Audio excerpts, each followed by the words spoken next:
Welcome back to the channel, folks. I am Matt. Hope you're all doing well. Today, we're going to check out the Aegis Boost Plus by Geek Vape. Yes, a replaceable 18650 Aegis Boost. It also holds more liquid, has a larger screen, so let's go ahead and dive into it. This is what your packaging is going to look like. So inside you will of course have your device, a user manual and warranty info, a second coil head, a second drip tip, and a micro USB charging and upgrade cable. So here is the device. Has all the same styling and finishes that we would expect from an Aegis device, made out of zinc alloy and this rubberized coating here, and then the leather or pleather. I think this is real leather. I think leather panels back here that has a little cushion to it. And of course, these great clicky buttons that we see on the Aegis devices. Now remember, these are IP67 rated, waterproof, shockproof, dustproof, which makes them a little bit larger than some of your non-waterproof devices because they have extra seals in here, the coatings are different, so on and so forth. So it says Geek Vape right there, Aegis right there, you got your charge port right here,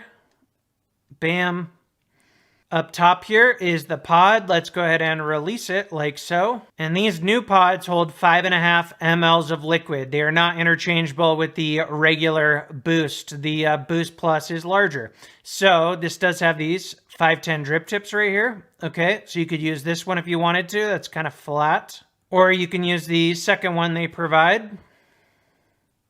That's what that looks like. Airflow control over here, and the airflow controller is even larger.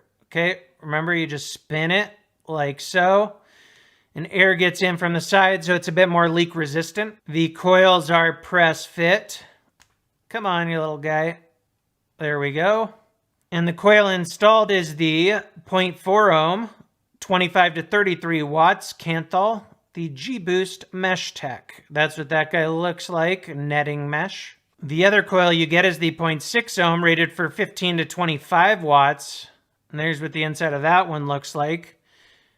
Inner diameter is a little bit larger on the 0.4 ohm. We're going to put in the 0.6 ohm. So now remember, on these coils, the airflow feeds in through there. Okay, so it comes out the inside of the pod. I don't know if you're going to be able to see that, but there's a little gap inside there. This feeds in, goes in through that little gap inside, goes in there, and goes up through the coil. So I'm going to go ahead and prime this up. And then you got these flat sides. You want to line that up with the flat sides on the coil.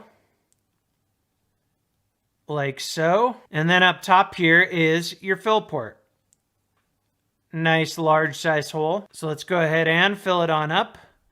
I did notice you got to put your bottle in at an angle if you're using one of these big 100 ml bottles. Now let's close that guy.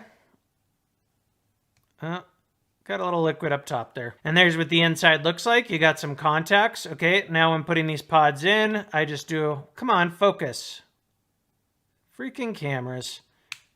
There we go. Okay, there's no play whatsoever on these pods once they're clicked into place. And then you can adjust your airflow like so, and you can fill it without taking your pod out. So the battery compartment is down here. You want to unscrew this guy. We've seen this type of design on some of their other single battery mods.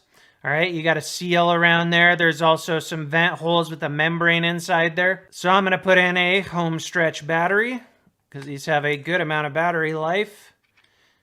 And then, come on, catch threads. There we go.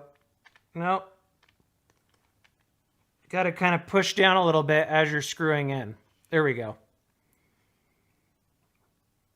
All right, so there it is all put together. And so here is what your layout looks like. You got your battery bar up top, says we're in power mode, your wattage, your ohm load, your, come on, amps, your voltage, and your seconds puffed. If you press the fire button and the right button, that turns your brightness up. And fire button and the left button turns it down. It's a larger screen, but I don't think they took advantage of it because these, the readouts are still pretty small.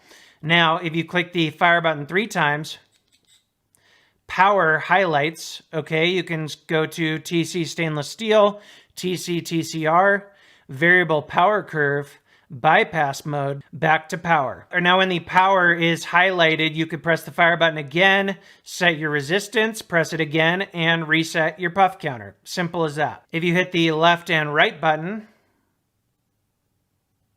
that locks it.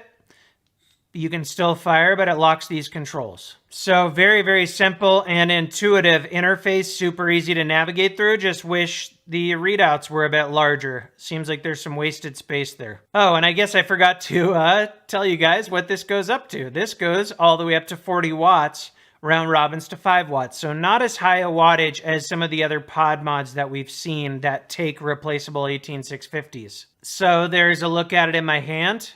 Still pretty lightweight, definitely pocketable.